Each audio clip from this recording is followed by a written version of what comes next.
குருவே சரணம். அனைவருக்கும் வணக்கம்.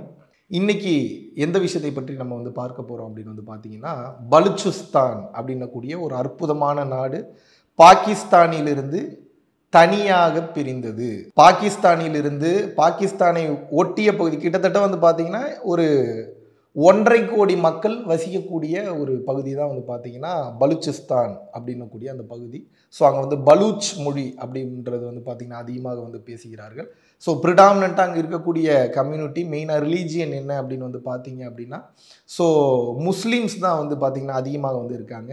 ஸோ ஷியா வகை முஸ்லீம்ஸ் அதிகமாக அங்கே இருக்காங்க. ஸோ சுன்னி வகை முஸ்லீம்ஸ் அங்கே அதிகமாக இருக்காங்க. ஸோ அதுக்கப்புறம் மைனாரிட்டியாக பார்த்தீங்கன்னா ஹிந்து கம்யூனிட்டி பீப்புளும் அதிகமாக அங்கே இருக்கிறார்கள். ஸோ அந்த பலுச்சிஸ்தான் பகுதி இத்தனை வருட காலமாக பாகிஸ்தானுடைய ஆக்கிரமிப்பில் இருந்தது. ஆக்கிரமிப்புன்னா என்ன? பாகிஸ்தானோட இணைந்து இருந்தது.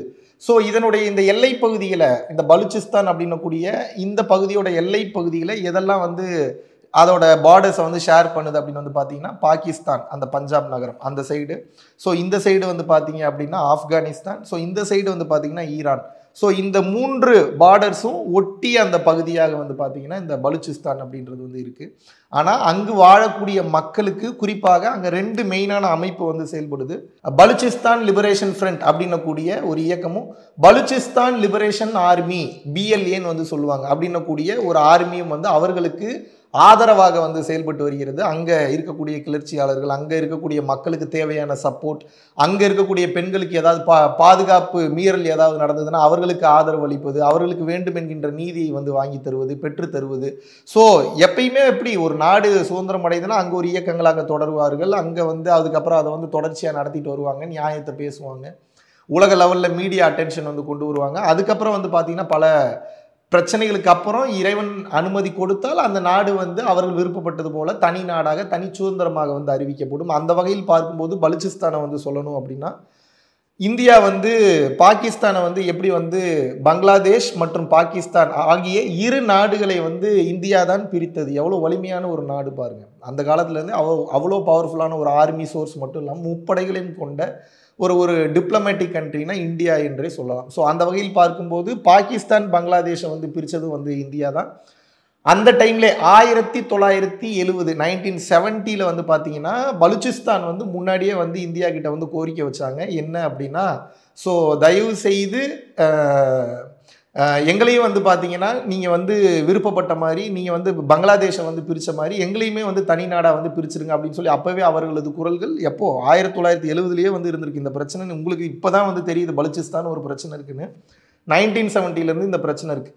ஆனால் பார்த்தீங்கன்னா பாகிஸ்தானுடைய மிலிட்ரி இவங்க தனிநாடாக அறிவிக்கணும்னு கேட்டாலும் பாகிஸ்தானோட மிலிட்ரியோட ஆக்கிரமிப்புனால அவர்கள் வேற வழி இல்லாமல் கூட இணைந்து செயல்பட்டார்கள். அதுக்கப்புறம் 2000 பார்த்தீங்கன்னா இந்தியா அங்கே பலுச்சிஸ்தானில் நடக்கக்கூடிய கனிமவள கொள்ளை, அத்துமீறல்கள், அங்கே நடக்கக்கூடிய சமூக அநீதி, ஸோ இதெல்லாம் தட்டி கேட்கும் வகையில் அப்போ 2000 இருந்த இந்திய அரசாங்கமே பலுச்சிஸ்தானுக்கு குரல் கொடுக்க ஆரம்பித்தது.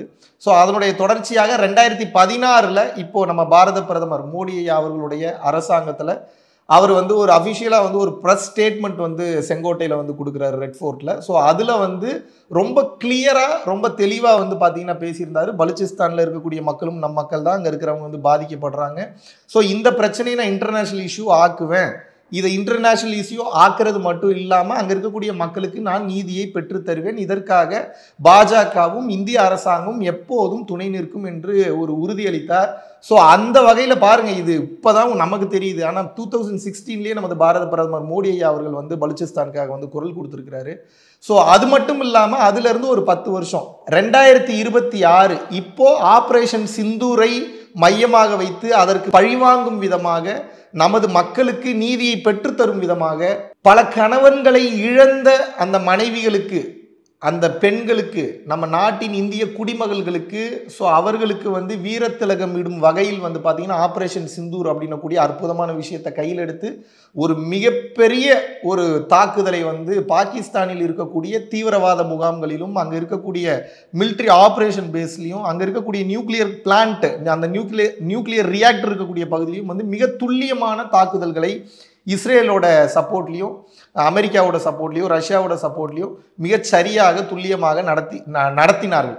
ஸோ அதனுடைய விளைவாக பார்த்தீங்கன்னா நியூக்ளியர் ரியாக்டர் அதனுடைய கசிவு என்பதும் பாகிஸ்தானில் கொஞ்சம் கொஞ்சமாக தொடங்கி விட்டதே என்று கூறலாம். ஸோ அதனுடைய அஃபிஷியல் ப்ரெஸ் ஸ்டேட்மெண்ட்டும் வந்து நீங்கள் வந்து பார்த்துருப்பீங்க. ஸோ இந்த அளவுக்கு ஒரு நியூக்ளியர் பாம் இருக்கக்கூடிய இடத்துல போய் இந்தியா வந்து ரொம்ப ஒரு துல்லியமாக ஸ்ட்ரைக் பண்ணுது அப்படின்னா அப்போ இவர்களுடைய வலிமை எப்பேற்பட்ட வலிமை என்று உலக நாடுகள் மொத்தமும் வியந்து பார்த்தது.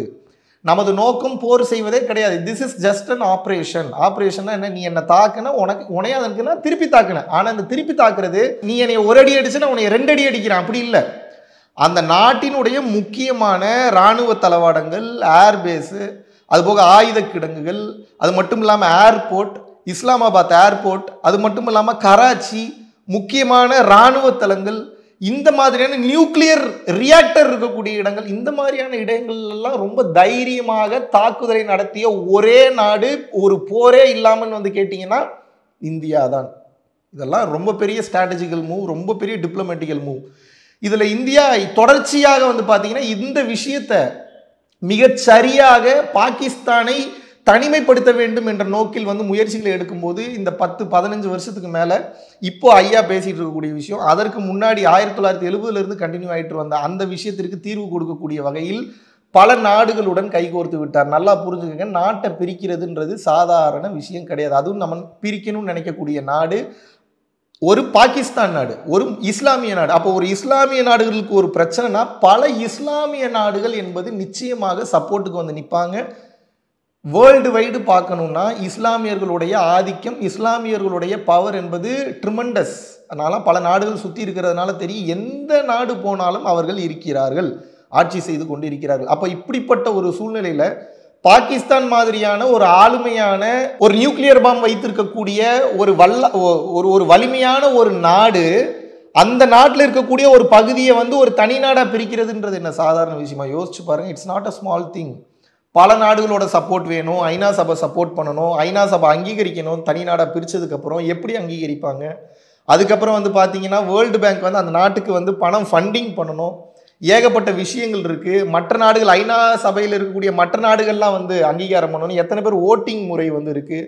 இது ஜஸ்ட் லைக் தட் வந்து உருவாகக்கூடிய விஷயம் இல்லை. 1.5 கோடி மக்களுக்காக ஒரு 15 மில்லியன் to 17 மில்லியன் பீப்புளுக்காக ஒரு தனி நாடை உருவாக்குவது என்பது சின்ன விஷயமே கிடையாது. அதனால தான் 1970 போயிட்டு இருக்கு. ஆனால் இதை இதுக்கப்புறம் விடக்கூடாதுன்றதுக்காக நமது பாரத பிரதமர் ஐயா மோடி அவர்களின் தலைமையில் அமைந்த அரசாங்கமானது மிகச் சரியாக மிகச் சிறப்பாக வந்து பார்த்தீங்கன்னா இப்பேற்பட்ட ஒரு ஸ்ட்ராட்டஜிக்கல் மூவை வந்து எடுத்து இப்போ வந்து பாருங்க, ஆப்கானிஸ்தான் இந்தியாவுக்கு சப்போர்ட் பண்ணுது. இப்போ ஜெய்சங்கர் ஐயா ஒரு ட்வீட் போட்டிருக்காரு, நீங்கள் பார்த்தீங்கன்னா தெரியும். அவர் ஒவ்வொரு நேரத்துக்கும் ஒவ்வொரு ட்வீட் போடுறாருன்னா காரணம் இல்லாமலாம் போட மாட்டார்.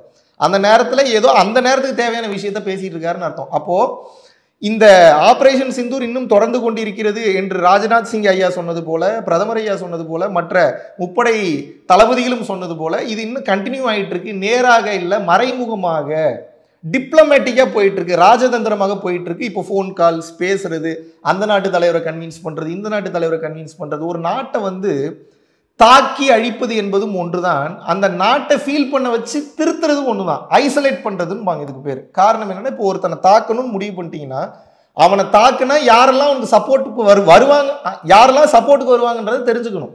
தெரிஞ்சுக்கிட்டு என்ன பண்ணணும், சப்போர்ட்டுக்கு வரவங்களையெல்லாம் ஒவ்வொருத்தராக நீங்கள் ஆஃப் பண்ணிட்டீங்கன்னா, அவன் என்ன தப்பு பண்ணான்றதை எல்லாருக்கும் புரிய வச்சிட்டிங்கன்னா, அவன் பண்ண தப்பை அவன் உணரட்டும் அப்படின்றதுக்காக இவங்கெல்லாம் கொஞ்சம் அமைதி காப்பாங்க. இவனை அழிப்பதற்காக இல்லை, இவனை திருத்துவதற்காக.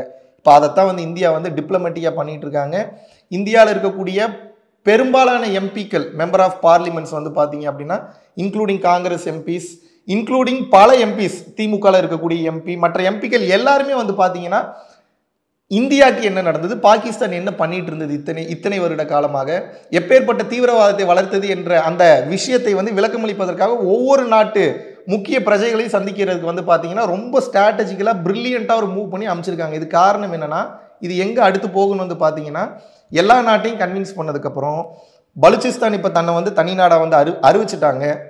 அப்போது அது உலக நாடுகள் சபைக்கு போகும்போது, ஐக்கிய நாடுகள் சபைக்கு போகும்போது சரி அவங்க விருப்பப்பட்டது போலவே தனி நாடாக வாழட்டும் என்று அவங்க அப்ரூவ் பண்ணிட்டாங்கன்னா தனி நாடாக வந்துவிடும். இப்போ அதை நோக்கி தான் வந்து போயிட்டு இருக்கு. ஸோ இவங்க தனி நாடாக அறிவிச்சது தான் முதல் ஸ்டெப்பு. அதுக்கு தகுந்தாற் போல இந்தியா வந்து எப்படி பங்களாதேஷுக்கு வந்து உதவுச்சோ அது போல இப்ப பலுச்சிஸ்தானுக்கு உதவி கொண்டிருக்கிறது. இதுல பலுச்சிஸ்தான் வந்து ஒரு விஷயத்தை நல்லா புரிஞ்சுக்கணும். இந்தியா எப்போதுமே அண்டை நாடுகளுக்கு மிகவும் நட்பு நாடாக இருக்கிறது. மால்டிவ்ஸா இருக்கட்டும், மாலத்தீவா இருக்கட்டும், பாகிஸ்தானா இருக்கட்டும், நம்ம நட்பு நாடாக இருந்தால் நீங்க தான் வந்து பிரச்சனை பண்றக்கூடிய விஷயமாக பாகிஸ்தானிடமிருந்து நம்மால் வந்து பார்க்க முடிகிறது. இருந்தாலும் கூட பங்களாதேஷா இருக்கட்டும், மியான்மரா இருக்கட்டும், பூட்டானா இருக்கட்டும், நேபாளா இருக்கட்டும், மிகவும் நட்பு பாராட்டி வரக்கூடிய ஒரு நாடாக தான் இருக்கிறது. ஆனா பங்களாதேஷை பிரிச்சு கொடுத்ததுக்கு அப்புறம் கவர்னன்ஸ் தப்பா இருந்ததுனால மீண்டும் இன்று பங்களாதேஷில் வந்து பாத்தீங்கன்னா இந்து முஸ்லிம் பிரச்சனை என்பது ஏற்பட்டு கொண்டிருக்கிறது. ஸோ வளங்களை பத்திரமா பார்த்துக்கடா, உன் நாட்டை நீ பார்த்துக்கடான்னு கையில கொடுத்துட்டா கூட பொறுப்பு என்பது பங்களாதேஷிஸ்க்கும் அங்க இருக்கக்கூடிய அரசாங்கத்திற்கும் இல்லாத காரணத்தால் இங்கு மீண்டும் வந்து பங்களாதேஷ் என்பது மிகப்பெரிய ஒரு பொருளாதார சரிவிலும் ஒரு மாபெரும் அழிவிலும் வந்து இருக்கிறது. அதனால பலுச்சிஸ்தான் லிபரேஷன் ஆர்மிக்கு அங்க இருக்கக்கூடிய தற்போதைய ரூலிங் பீப்புளுக்கு வந்து நான் சொல்லக்கூடிய விஷயம், வேண்டிக் கொள்வது என்ன அப்படின்னா, தனிநாடாக அறிவிப்பது பெரிய விஷயம் அல்ல, தனிநாடை பாதுகாக்க வேண்டும், தனிநாட்டின் வளங்களை பாதுகாக்க வேண்டும். ஏன்னா அந்த பலுச்சிஸ்தான்றதே வந்து பார்த்தீங்கன்னா ஆயில், கோல், காப்பர், கோல்டு, எவ்வளோ வளம் அதிகமான ஒரு பகுதி தெரியுங்களா? ரொம்ப பெரிய பகுதி பலுச்சிஸ்தான்றது. ஸோ அவ்வளோ மினரல்ஸ் இருக்கக்கூடிய மிகவும் வளமான ஒரு பகுதி. இந்தியன்ஸ்க்கு வந்து பார்த்தீங்கன்னா ஆனரைவல் விசா வந்து கொடுக்குறேன்னு வந்து அனௌன்ஸ் வந்து பண்ணியிருக்காங்க. எவ்வளோ பெரிய ஒரு விஷயம் பாருங்கள். ஸோ அந்த பகுதியே வந்து பார்த்தீங்கன்னா இவ்வளோ நாள் பாகிஸ்தான் ஆர்மி சீனாவுக்கு வந்து வளக்கொள்ளை பண்ணுறதுக்காக அங்கேருந்து திருடி பல கோடி டன் அந்த கனிம வளங்களை வந்து பார்த்தீங்கன்னா திருட்டுத்தனமாக துறைமுகங்கள் வாயிலாக வந்து அனுப்பிட்டு இருந்தாங்க. ஸோ அதெல்லாம் தடுத்து நிறுத்த வேண்டும், என் நாட்டை காப்பாற்ற வேண்டும் என்ற நோக்கில் இந்த பலுச்சிஸ்தான் என்பது புதிய குழந்தையாக வந்து பிறந்துள்ளது. வாழ்த்துகிறேன், வணங்குகிறேன். இதை ஸ்பிரிச்சுவலாக பார்க்கணுன்னா உங்களுக்கு சிம்பிளாக புரிய வைக்கிறேன். பல மக்களுடைய அழுகையின் குரல் அழுது கொண்டிருக்கும் போது அதனுடைய அந்த சத்தம், அந்த தாக்கம் அங்கே இருக்கக்கூடிய பஞ்சபூதங்களுக்கு கேட்கும். மக்கள் வாழக்கூடிய மெயினான பஞ்சபூதமான பூமி மாதா, அதுக்கு வந்து ஒரு தத்துவம் இருக்கு நமது வேதங்கள்ல, பூமி மாதா தத்துவா அப்படின்னு வந்து சொல்லுவாங்க. அந்த பூமி மாதா தத்துவா என்பது அங்கிருந்து தான் எல்லா பொருட்களையும் நம்ம சாப்பிட்றோம் விளைவிச்சு. அப்போ அந்த ரெசோனன்ஸ் பல மக்களுடைய நீதி, நேர்மை, நியாயம், அநீதி, இதை பத்தி யோசிக்க அந்த அநீதி அங்கே நிகழ காஸ்மிக் இம்பேலன்ஸ் ஒன்று கிரியேட் ஆகும். அப்போ அந்த காஸ்மிக் இம்பேலன்ஸை பேலன்ஸ் பண்ணுறதுக்காக பூமி தன்னை தானே சீரமைத்து கொள்ளும். அப்போ என்னென்னா நிம்மதி தான் பூமியினுடைய அடிப்படை தத்துவம், ஆழ்ந்த அமைதி தான் தத்துவம். அப்போ அந்த ஆழ்ந்த அமைதிக்கு ஊறு விளைவிக்கும் வகையில் ஏதாவது பிரச்சனை பாகிஸ்தானோ மற்ற நாடுகளோ கொடுத்தா அந்த பூமி தத்துவமே எனர்ஜியை உணவு வாயிலாகவும் மற்ற பஞ்சபூதங்கள் வாயிலாகவும் கொடுத்து உங்கள் எண்ணங்களை மாற்றி கிளர்ச்சி செய்ய வைத்து அந்த சூழ்நிலையை அதுவே ஏற்படுத்தும்.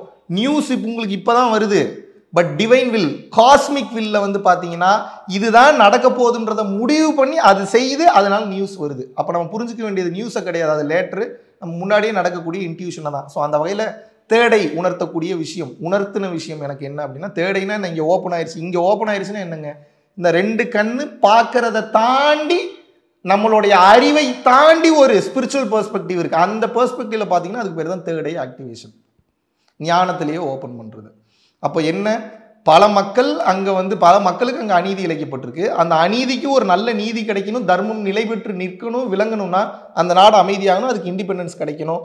அதுக்கப்புறம் அவங்க தப்பு பண்ணாங்கன்னா மறுபடியும் இந்த காஸ்மிக் இம்பேலன்ஸை பலுச்சிஸ்தானால இப்போ இருக்கக்கூடிய இந்த ரூலிங் பீப்புள்னால ஏற்பட்டுச்சுன்னா மீண்டும் அங்கே கிளர்ச்சி ஏற்பட்டு, இப்போ பங்களாதேஷில் நடக்குது இல்லையா, அந்த மாதிரி தான் மீண்டும் பலுச்சிஸ்தானில் ஏதோ ஒரு பிரச்சனை ஏற்பட்டு மீண்டும் அது வேறு ஏதாவது மாறும். ஸோ அங்கே இருக்கக்கூடிய நிலப்பரப்பு பஞ்சபூதங்களை பாதுகாத்து அடுத்தடுத்த தலைமுறைக்கு கடத்தணுன்றது இயற்கையின் விதி, இயற்கையின் தேவை. இதற்கு எதிராக யார் செயல்பட்டாலும் உடல் அளவிலும் மன அளவிலும் ஆன்ம அளவிலும் சிறைப்படுத்தப்படுவார்கள், காயப்படுத்தப்படுவார்கள், இறை ரீதியாக மிகப்பெரிய சுழற்சிக்கு தண்டனைகளுக்கு உள்ளாக்கப்படுவார்கள் என்பதில் எல்லளவு மையமில்லை. அதற்கு பலுச்சிஸ்தான் புது நாடாக அறிவிக்கப்பட்டதே வந்து ஒரு மாபெரும் சாட்சி. ஸோ இறைவனின் தனிப்பெரும் கருணையினால் நமக்கு உணர்த்தினார் முன்னாடியே வந்து இப்படி ஒரு விஷயம் நடக்க போகுதுன்றது. ஸோ உங்களுக்கு நான் இதில் வந்து ஒரு டிப்ஸ் அண்ட் சீக்ரெட் என்ன வந்து நான் வந்து சொல்லி கொடுக்குறேன் அப்படின்னா, காமனாக நியூஸ் என்ன சொல்லுதோ அதை நம்பாமல் நீங்கள் ஒரு ஸ்டடி பண்ணி அதை உங்கள் பெர்ஸ்பெக்டிவில், ஸ்பிரிச்சுவல் பெர்ஸ்பெக்டிவில் பார்க்க கற்றுக்குங்க. தர்மம் அதர்மம் அப்படின்னு பார்க்க கற்றுக்கிட்டிங்கன்னா எமோஷனில் சிக்காமல் அங்கே என்ன நடந்துட்டு இருக்குன்ற கூடிய அந்த விஷயம் தேர்டையிலிருந்து தானாக உங்களுக்கு உதயமாகும், பிறக்கும். ஸோ இதை பற்றி நீங்கள் என்ன நினைக்கிறீங்க? பலுச்சிஸ்தானுடைய இண்டிபெண்டன்ஸை உங்களுடைய கருத்துக்களில் வந்து எப்படி வந்து வெளிப்படுத்தணும்னு நினைக்கிறீங்கன்றதை கீழே கமெண்ட் பண்ணுங்கள். இந்த வீடியோ பிடிச்சிருந்தா லைக் பண்ணுங்கள். வேறு ஏதாவது டாபிக் பேசணுன்னாலும் அதையும் வந்து கீழே வந்து கமெண்ட் பண்ணுங்கள். வாய்ப்பு இருக்கும்போது நிச்சயமாக வந்து பேசுகிறேன். நன்றி, வணக்கம்.